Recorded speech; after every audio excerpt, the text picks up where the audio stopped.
What's up everybody, welcome back to the channel. In this video I will be showing you how to download the Wuffy player on a Firestick using a laptop or a PC.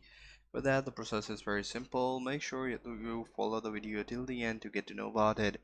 So if you're new to the channel, make sure you hit the like, subscribe button and hit the bell icon so that you don't miss any future updates. Let's dive right into the video.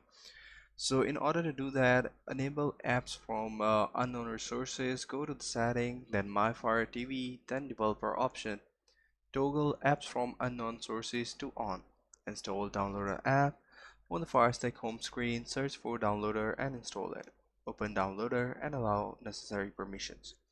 Download Wuffy Player APK in downloader, enter the Wuffy Player APK URL and go.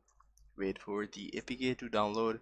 Install Wuffy Player. After download, click install when prompted. Once installed, select open or done. Delete APK, which is optional, and that way you will be able to enjoy Wuffy Player on your Fire Stick. So that's pretty much it. Take care. Bye bye.